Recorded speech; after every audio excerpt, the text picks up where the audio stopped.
오늘 본문은 초대교회의 가장 비극적인 장면을 기록하고 있습니다. 그 유명한 아나니아와 삽비라의 사건입니다.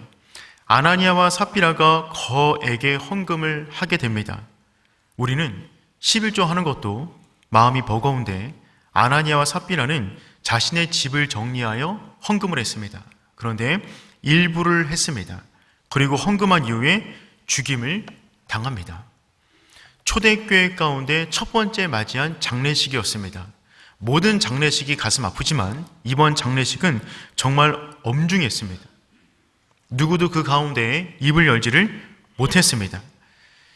우리가 이 본문의 말씀을 대할 때마다 우리의 마음이 조금 버거운데, 특별히 이 당시 초대교회 성도들은 얼마나 마음이 버거웠을까요? 특별히 이 본문을 대할 때마다 우리는 몇 가지 의문점을 갖게 됩니다. 세 가지 정도의 의문점이 있다고 생각이 들어집니다. 첫 번째는 무엇이냐면, 아니 어떻게 성령 충만한 초대교회 가운데 이러한 일이 일어날 수 있단 말인가? 두 번째, 아니 그래도 그렇지 하나님 어떻게 그렇게까지 하신 것은 좀 심하지 않습니까? 세 번째, 나는 왜 안 죽고 있는가? 이 세 가지 궁금증이 우리 가운데 늘 있는 거죠. 어떤 분들은 이 본문을 대할 때마다 너무하다라고 하는 생각을 갖습니다. 그렇다면 여러분, 누구에게 너무한 겁니까?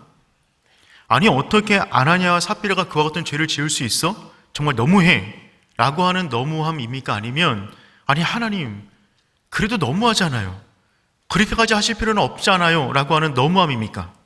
어떤 너무함이죠? 여러분 표정이 말씀해 주셨습니다. 오늘 이 본문의 말씀을 대할 때 우리가 성경에서 말하고 있는 이 사건의 중요한 부분을 함께 깨달을 수 있는 귀한 시간 되었으면 좋겠습니다. 사도행전 3장까지 오면서 초대교회는 정말 흔들림이 없었습니다. 계속해서 성령 충만했고 부흥에 나갔습니다. 그들은 성령을 오감으로 경험했어요. 귀로 들은 것이 아니라 그들의 온 오감을 통해서 성령을 경험했습니다. 성령 충만한 그들이 나가서 복음을 전하면 3,000명, 5,000명이 주께로 돌아왔습니다. 기도하러 가는 중에 기도하면 안진뱅이가 일어났습니다. 그들을 가두었지만 그들의 믿음은 흔들림이 없었습니다. 도리어 협박을 받았으나 나와서 그들이 한 것이 무엇이냐면 땅을 흔드는 기도의 사람들이 되었습니다. 그들을 막을 수 있는 것은 아무것도 없었어요. 그런데 여러분, 우리는 기억해야만 합니다. 성령이 강하게 역사하는 곳에는 사단도 강하게 역사합니다. 사단은 우리가 은혜 받는 것을 보고만 있지 않습니다.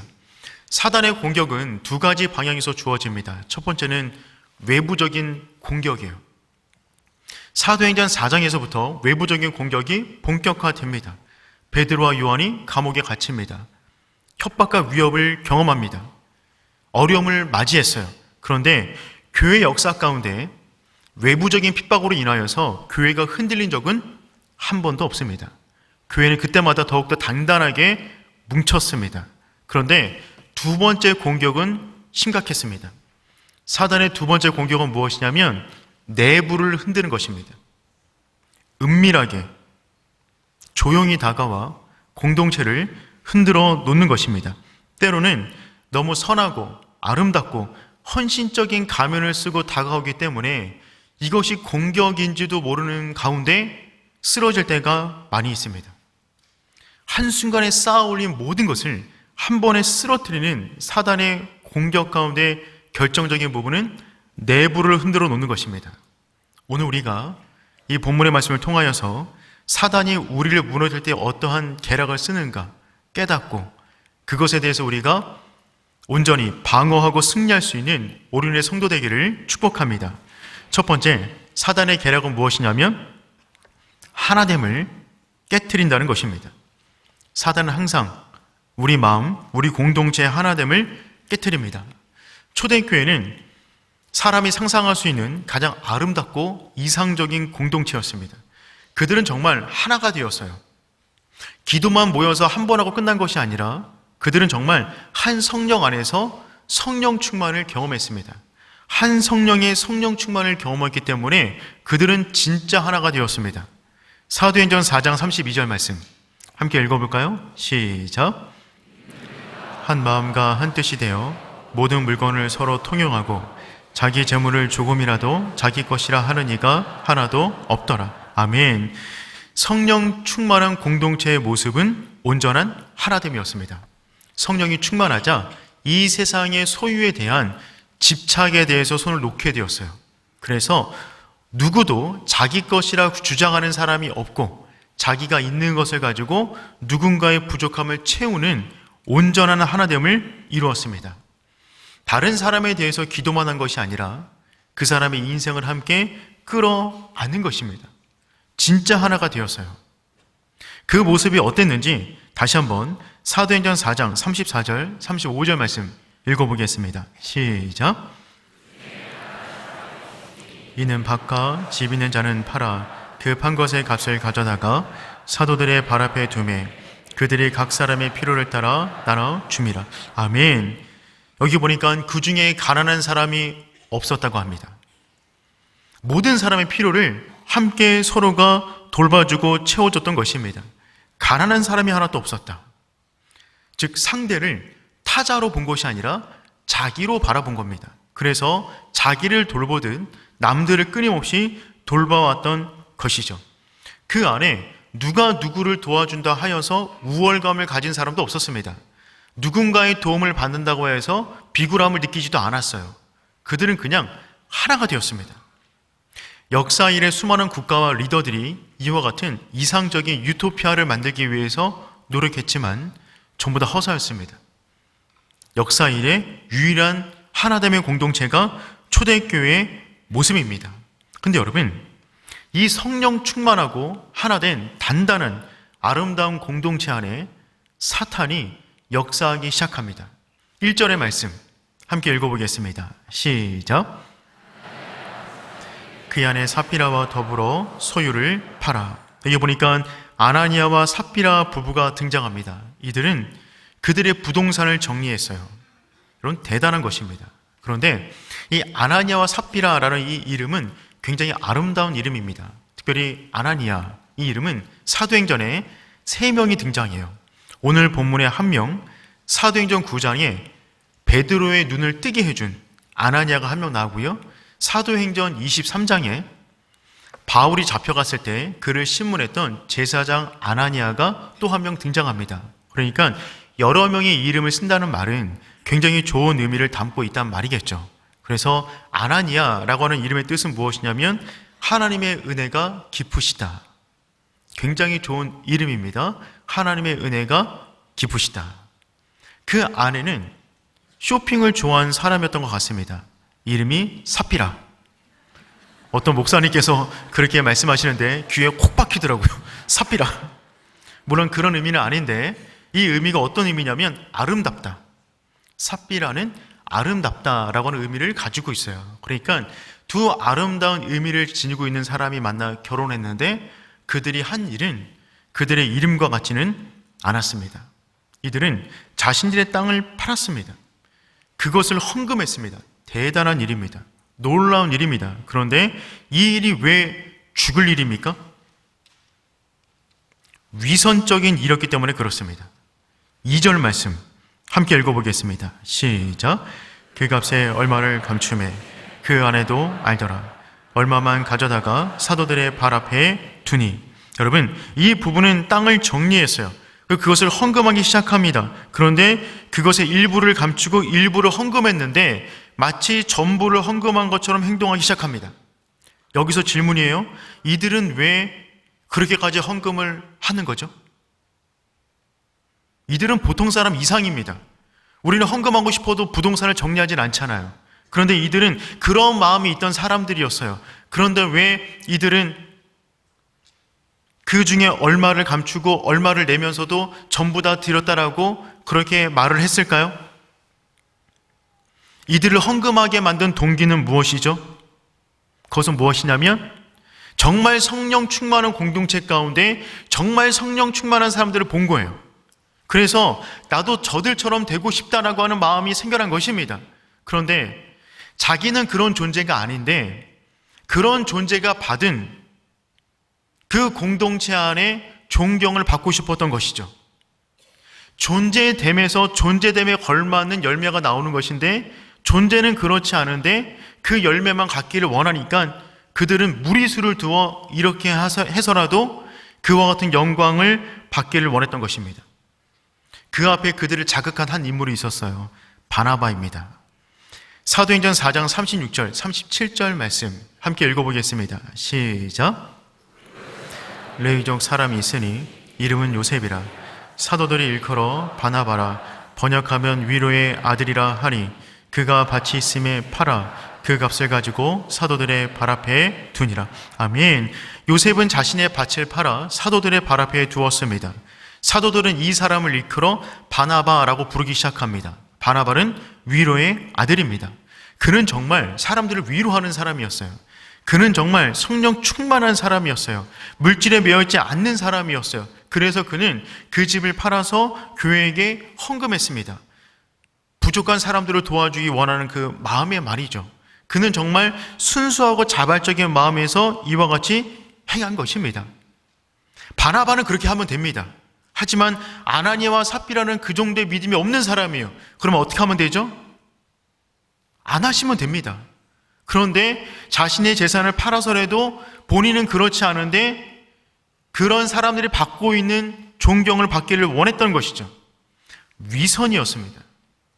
성령 충만한 공동체 가운데 위선적 행동을 통해서라도 믿음이 있는 것처럼 보여지길 원했던 거예요. 현대사회는 위선도 선이라고 말하는 시대입니다. 동기가 무엇인지 간에 재산을 팔아서 누군가를 도와주면 선한 것 아니냐. 그래서 위선이 무서운 것입니다. 위선에 덫에 걸리기 시작하면 선과 악에 대한 구분점이 사라집니다. 위선은 그 졸개들이 있어요. 그들은 누구냐면 거짓, 자기 합리화, 자기 기만, 책임 회피, 형식화된 신앙입니다. 위선의 덫에 한 번만 빠지기 시작하면 성령의 역사는 사라집니다. 위선으로 가득 찬 공동체는 절대로 하나가 될 수 없어요. 사단은 성령 충만한 공동체가 위선과 거짓의 공동체가 되기를 원했던 것입니다. 성령 충만하지 않은데 성령 충만한 척합니다. 믿지 않는데 믿는 척합니다. 사랑하지 않은데 사랑하는 척합니다. 봉사하고 싶지 않은데 억지로 봉사하는 척합니다. 감사하지 않은데 억지로 헌금하는 척합니다. 위선적인 공동체는 그 자체가 저주입니다. 그 자체가 형벌받은 것입니다. 사단은 성령 충만한 그 공동체가 위선의 공동체가 되어서 스스로 자멸하기를 원했던 것입니다. 사단의 전략은 교묘해요. 위선도 선이라는 생각을 집어넣어서 위선적인 신앙생활을 하게 만듭니다. 그 공동체는, 그 내면은 이미 무너진 것입니다. 여러분, 위선은 심각한 죄입니다. 두 번째, 사단의 전략은 무엇이냐면 성령이 아닌 사탄의 생각을 따르게 만든다는 것입니다. 우리 3절 말씀 함께 읽어보겠습니다. 시작.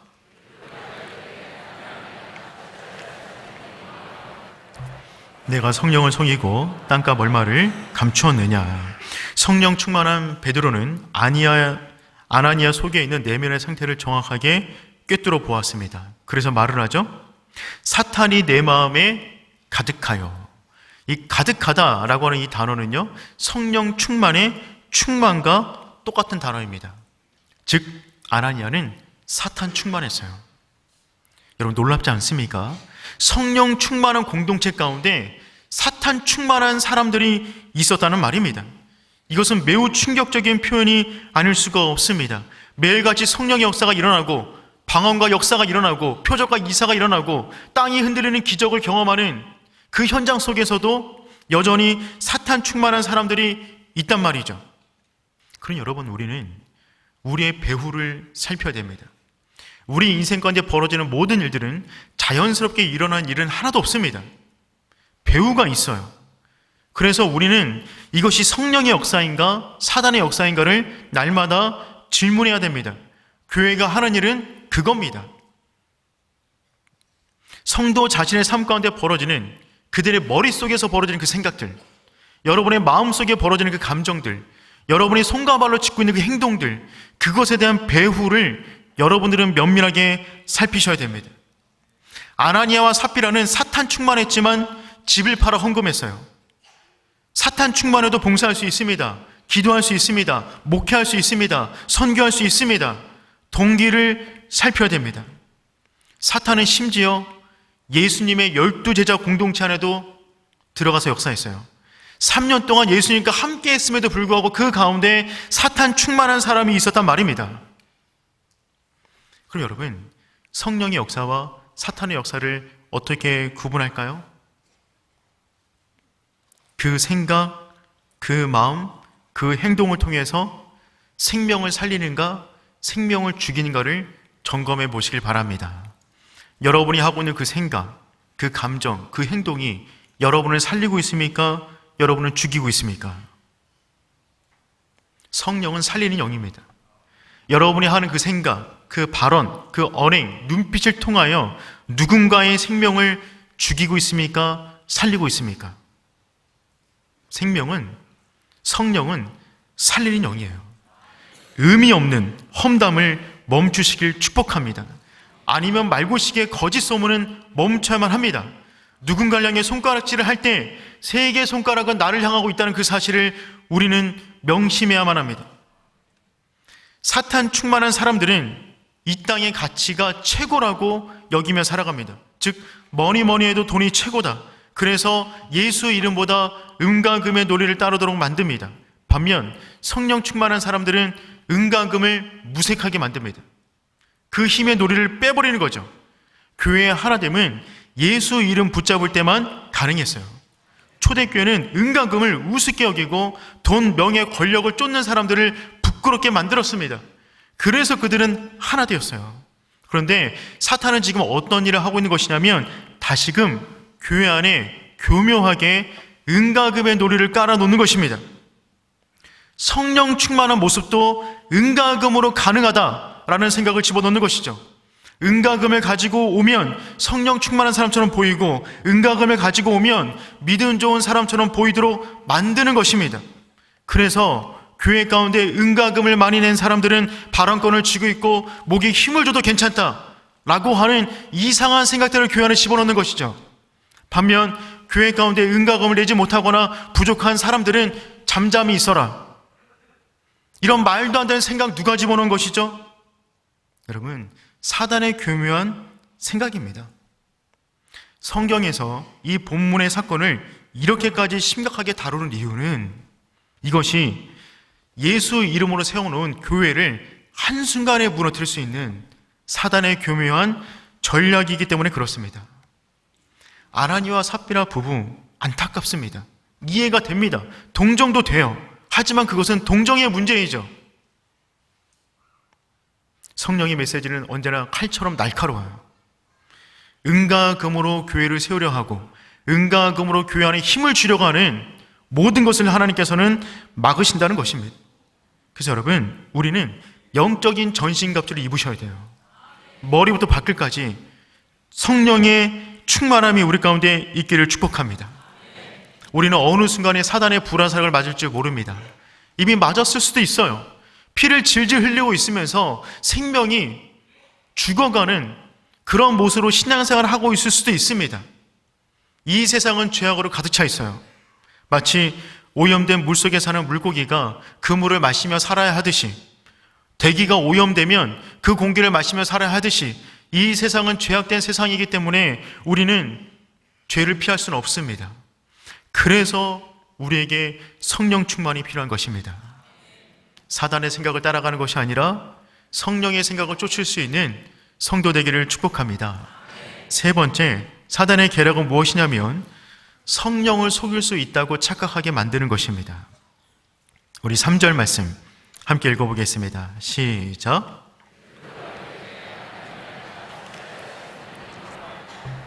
내가 성령을 속이고 땅값 얼마를 감추었느냐. 사단이 우리 속에 심어놓은 가장 파괴적인 생각은 무엇이냐면 성령을 속일 수 있다는 생각이에요. 아나니아와 삽비라는 성령을 속일 수 있다고 생각했습니다. 그래서 그 부부는 죄를 짓는데 하나가 되었어요. 2절에 보니까 그 값에 얼마를 감춤에 그 아내도 알더라. 서로 아는 일을 공모한 것입니다. 사실 아나니아와 삽비라는 자신의 땅을 팔아서 헌금하지 않아도 됩니다. 누가 그렇게 하라고 한 것도 아닙니다. 자발적으로 한 것뿐이에요. 재산을 정리하고 일부를 헌금해도 아무 상관없습니다. 문제는 무엇이냐면 그 모든 것을 다 한 것처럼 그렇게 헌금을 해도 하나님을 속일 수 있다고 생각한 그 생각이 잘못된 것입니다. 4절 말씀 보니까 다음처럼 되어져 있어요. 제가 한번 읽어볼게요. 땅이 그대로 있을 때에 내 땅이 아니며, 즉 땅이 그대로 있을 때 이거 너 땅이 아니냐, 굳이 팔 필요 없었잖아. 판 후에도 내 마음대로 할 수가 없더냐. 그걸 팔았으면 너 돈이니까 너 마음대로 할 수 있는 거잖아. 그런데 어찌하여 이 일을 마음에 두었느냐. 즉 성령을 속이면서 전부 다 했다는 거짓된 위선적인 신앙생활을 하는 그 마음이 어떻게 너 안에 들어갔냐는 것입니다. 이것은 사람에게 거짓말한 것이 아니라 하나님에게 한 것이다. 핵심은 헌금이 아니었어요. 물질이 아니었어요. 성령을 속일 수 있다고 생각하는 그 생각 자체였습니다. 여러분, 하나님은 부족해도 받으세요. 연약해도 받으세요. 쓰러져도 받으세요. 그런데 위선은 못 받으세요. 지금 위선적인 것을 올려드리니 하나님을 속일 수 있다고 생각하니 받을 수가 없다는 얘기입니다. 본문 이전에 나온 감추매라고 하는 단어는 성경의 독특한 단어인데 3번 쓰였어요. 오늘 본문 한 번, 디도서 2장에 한 번, 그리고 구약에는 딱 한 번입니다. 그 딱 한 번이 어디냐면 여호수아 7장이에요. 어떤 사건이냐면 여호수아 7장에 아간이 전쟁 중에 있는 전리품을 숨기는 장면, 그것을 감추매라고 하는 노스피조라는 단어를 쓰고 있습니다. 즉 성경은 지금 아나니아와 삽비라 이 사건을 아간의 사건과 동일하게 바라보고 있는 것입니다. 여러분, 가나안 땅에 처음에 들어가서 벌였던 전쟁, 여리고성 전쟁 가운데 하나님의 전적인 은혜로 성을 무너뜨렸어요. 이스라엘 백성이 한 것은 아무것도 없었습니다. 전적인 하나님의 은혜였어요. 그 현장 가운데 하나님의 영광이 덮쳤습니다. 그런데 그 영광이 충만한 그곳에 사탄 충만한 사람도 있었어요. 그 생각을 따라가는, 그 물질을 감춥니다. 그런데 이 죄의 핵심은 무엇이냐면, 그래서 두 번째 전쟁 아이성을 패배하게 돼요. 아이성을 패배한 다음에 범인이 누군지를 색출하게 됩니다. 제비뽑기를 해요. 3번 합니다. 나올 때까지. 근데 아간은 끝까지 안 나와요. 첫 번째 족속을 가려내요. 두 번째 제비뽑기 집안을 가려냅니다. 세 번째 제비뽑기 그 집안의 그 남자를 가려내요. 근데 그 3번이 오기까지 아간은 자수하지 않아요. 숨길 수 있다라고 생각한 거예요. 숨길 수 있다라고 생각한 그것이 그의 인생을 망쳐놓은 것입니다. 여러분, 성령님을 속이는 것은 심각한 신성 모독입니다. 누가복음 12장 10절 말씀 읽어볼까요? 시작. 인자를 거역하면 사하심을 받으려니와 성령을 모독하는 자는 사하심을 받지 못하리라. 여러분, 하나님을 속일 수는 없습니다. 그 순간에 아나니아가 그 말이 끝나자마자 그의 생명이 끝나게 됩니다. 5절 말씀 보니까 아나니아가 이 말을 듣고 엎드려져 혼이 떠나니 이 일을 듣는 사람이 다 크게 두려워하더라. 여러분, 하나님을 기만한 아나니아는 그 자리에서 죽임을 당하게 됩니다. 그 순간 초대교회 가운데 큰 두려움이 임했어요. 젊은 사람들이 그를 데려다가 장사하고 옵니다. 장사하는 동안에 아나니아가 죽었다는 소문도 퍼지지 않았어요. 왜냐하면 너무 두려웠기에 사람들이 이 입을 다 함구한 것입니다. 그래서 그의 아내도 몰랐어요. 3시간 있다가 삽비라가 도착합니다. 삽비라 역시 동일한 죄를 짓고 동일하게 말을 했어요. 그 순간에 초대교회 2번째 장례식이 진행됩니다. 9절 말씀 읽어보겠습니다. 시작. 너희가 어찌 함께 꾀하여 주의 영을 시험하려 하느냐. 보라, 내 남편을 장사하고 오는 사람들의 발이 문 앞에 이르렀으니 또 너를 메어 하니. 아멘. 여러분, 결국 거짓을 함께 공모하고 하나님을 속이려 했던 그 가정은 하나님의 굉장한 심판 앞에 쓰러지게 됩니다. 그 순간 그 교회는 다시 한번 두려움에 쌓였어요. 11절 말씀 읽어볼게요. 시작.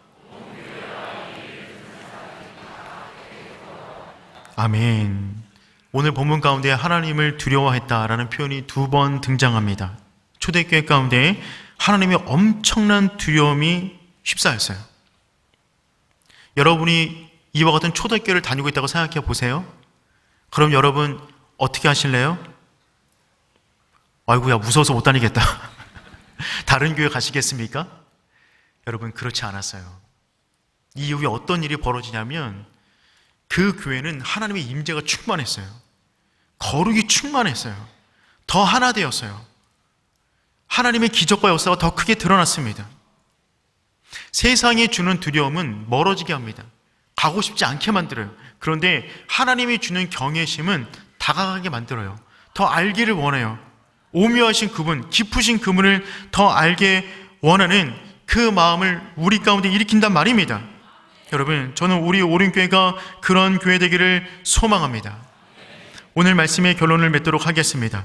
여러분, 초대교회가 될 수 있었던 이유는 아나니아와 삽비라의 문제를 다룰 수 있었기 때문에 그렇습니다. 초대교회는 우리 삶의 가장 민감한 문제인 위선과 거짓과 물질과 사단의 역사를 다룰 수 있는 교회였어요. 그 교회는 거룩한 교회입니다. 거룩함을 훼손하지 않았던 초대교회, 그래서 초대교회가 우리가 알고 있는 그 초대교회가 된 것입니다.